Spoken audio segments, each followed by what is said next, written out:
They don't know too much about him. And I just thought he should never have played in that game. I know he's the big money sign. Would that have been pressure from above Carlo Ancelotti to play him in that game? Because I always thought it was a massive mistake. We won the game. He got a lot of stick, and I'm sure it affected him, that. I'm not sure it would have been pressure from above. Carlo definitely wasn't that type of manager to kind of listen to the board if they was kind of pushing. But we kind of changed our formation, really, because I think it was Didier and Fernando up front with Anelka just behind, wasn't it? So it was like we had three unbelievable strikers, and we was trying to kind of fit them in all together, kind of thing. But like you said, we had enough kind of firepower in Didier and Anelka, whether Anelka was wide or just behind, to kind of then bring Nando on later on the game, which would have been more of an impact for him, I think. But yeah, like it just seemed after that game, his confidence was shot to bits, to be honest. What do you think overall, when either of you got the upper hand over the other? Was it down to tactics? Was it down to personnel? Was it down to personality? In this incredible run of games, and I'll start with you first, Cara. What brought the victories? You know, because it turned into like almost like the Merseyside derby or Liverpool Manchester United or whatever. It had that intensity about it. So what did you need to come out on top in these games? You needed not to make mistakes. Listen, they weren't probably great watchers for the neutral, these games. But as you said, it was more the intensity of what was in these games. And obviously, John was at one end, I was at the other defender, and we were possibly teams renowned for our defensive records more than our attacking records, really, or being the most entertaining teams on the eye. Possibly Manchester United or Arsenal were a better watch, if you like. But I always felt going into that game that if you made a mistake, you were going to lose, because Chelsea were too good defensively, and possibly, hopefully they felt something similar to us. But if you look at a lot of the games, they're 0-0 or 1-0. The odds won. It goes a bit mad. I think there was a Champions League one 4-4 or something. But more often than not, you knew to beat Chelsea, you had to be clean sheet. And I'm sure that's something similar what they felt going into those games as well. So it always felt to me it was real pressure for a defender, in that you couldn't make a mistake, really. I think whoever made the least mistakes in those games ended up coming out on top. Yeah, would probably have to agree as well, to be honest, because again, just remembering Mourinho's kind of team meetings before the games and stuff like that, it was like, listen, both unbelievable defensively, but he just felt that Lamps, Didier, especially Didier, had a little something over you guys as well, kind of scoring big goals on big nights. But yeah, I mean, when we look back at going, you know, as a back four, we didn't make many mistakes. You guys didn't individually as well. So there wasn't them kind of errors in them big games at kind of any points, really. But we always just felt that we had enough firepower that if you kind of held out first leg like you did at the Bridge, that going back to Anfield, we would still have enough. But at times, we just couldn't break you down or kind of shut you out. You mentioned Anfield there, John, and you know, I'm obviously it's the same as you. What Stamford Bridge is, Anfield for me is. But what is it like? As obviously you're European night for an opposing player, you know, you're coming out into that atmosphere. Do you think it affects people, or do you think some of it is a little bit of a myth, or there is something there? Cara, I'm the same as you. That night, 2004-05, was probably one of the best atmospheres, if not the best, that I've played in. And to be honest, Anfield's a special stadium anyway. And for me, kind of going there and experiencing that, I always kind of thrived on, you know, getting booed as a team, as an individual, and kind of that inspired me a little bit. That was probably slightly intimidating for me. And I was okay with that side of it. There'd be a lot of players throughout the league that go, I'm not sure about this today, and probably still do today when they go to Anfield or these big stadiums and get booed from the outset. Supporters can make a big difference, and we felt that Liverpool under the lights in those Champions League games made a hell of a difference. You know, but again, we had big characters in our lineup that would stand there and go, this is what it's all about tonight. This is why this is what we live for. You know, so we was okay from that side of it, but still you kind of look back now and just realise how special they were. You did actually play together as a pair for England. How did you dovetail? How did you do? What was the understanding like? I remember. Go on. Sorry, John. Go on. I was going to say, I was going to go and win everything. You could sweep up behind with your pace. Yeah. He was basically, I'll let John do everything because he was better than me at everything. So I'll just hang back and let him take all the responsibility. But I think, did we play in the back three in Croatia? I think we played together there, didn't we? Yeah. I'm not sure who the centre back was. God, I can't think. And then we played in South Africa. Oh yeah, at the World Cup. I only played one game. I got 2 yellow cards. Or I come on for a half, and then I played one. And obviously, I missed the. I was really disappointed. I missed it. I thought I would come back in for the Germany game, but Fabio kept Matty Upson. He actually scored in the game. Yeah, but sometimes it's one of those games when it's finished, you think that was a good one to miss that. I mean, the actual tally between you, the actual times you faced each other. You faced each other 30 times in all comps, with JT winning 13 times. There were 7 draws, and Cara picked up 10 wins. So a very, very evenly fought contest. But probably what hurts Cara the most was the last time you faced each other was 1-1 draw at Stamford Bridge, and JT scored. Oh, did he? I got the assist though for our goal. I think Suarez scored at the back post. I got a flick on at the near post. I'm just trying to think that last game.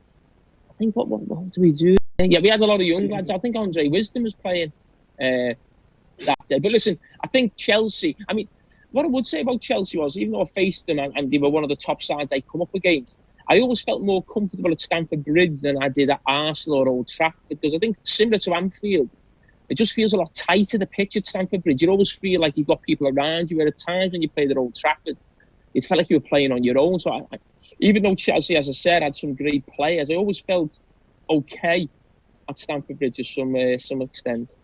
It's interesting you say that, actually, because a lot of teams, I think in them first 2 years or them early years when Mourinho was there, teams didn't probably realise how good we were as a team.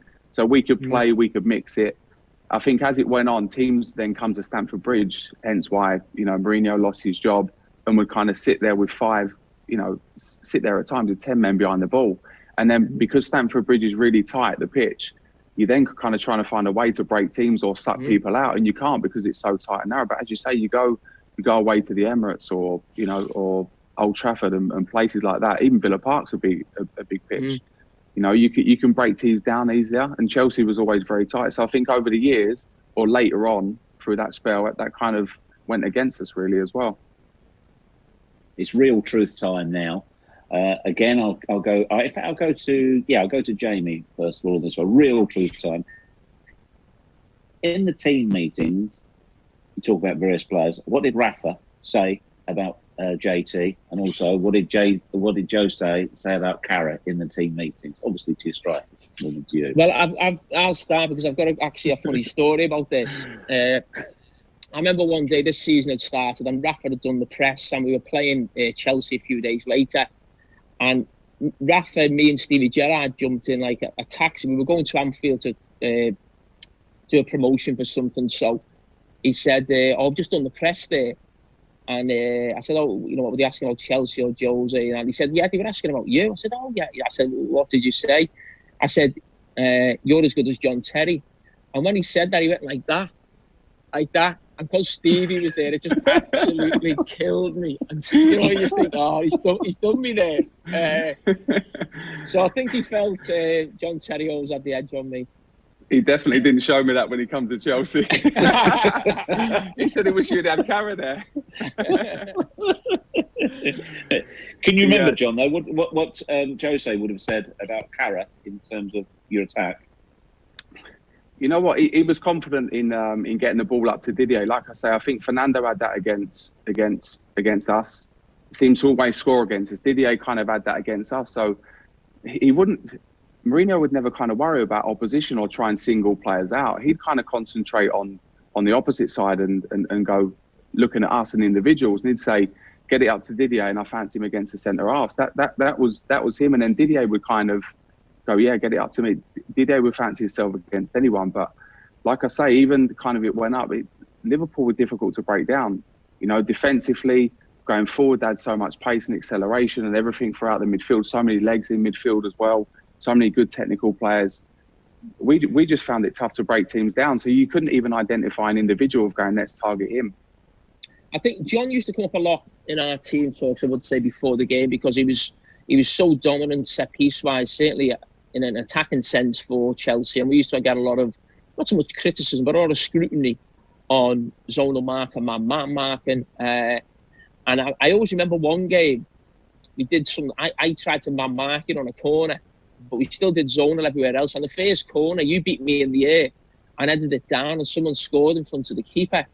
But thankfully for me, it was offside, or we got away with it basically. But I was asked to try and stop you, but that idea went right out the window after about 5 minutes in the first game, and you just dominated me for aerial, really. So you used to come up a lot in terms of that, really. I mean, we used to speak a lot about your Chelsea team and getting Stevie Gerrard in the positions either side of Makelele, because you played that 4-3-3, and whether it was Lamps or Thiago or Essendon, sort of bombing on.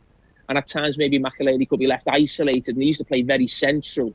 And it was always trying to get Stevie in those pockets, either side, inside right, inside left. Because obviously, with you and Carvalho there, you know, myself as well, you don't really want to be getting dragged in there with midfield players. So that was, I think, with us really. And also, we were quite direct against Jews, deliberately so, because we always felt he was so powerful in midfield that if we played into midfield and lost it, Hughes are possibly the best team in Europe at that time, with Duff and Robin and Drogba on the counter-attack. So for us, it was make sure there's no counter-attack in that game. And the way to counter the opposition having counters is to go direct, because the second ball is always dropping, you know, obviously towards the edge of their box or in midfield. It's interesting, that, Cara, as well, because like I say, a lot of teams would come to the Bridge and kind of sit back and get bodies behind the ball. It felt like in them games at the Bridge, especially, like you say, whether it's Nando or Suarez up front, you had Kite one side, you know, you had Stevie kind of, and we'd kind of go on the counter-attack. And defensively, naturally, you go, right, Liverpool drop back. We've got one striker between the three of us. Makelele's just in front, perfect.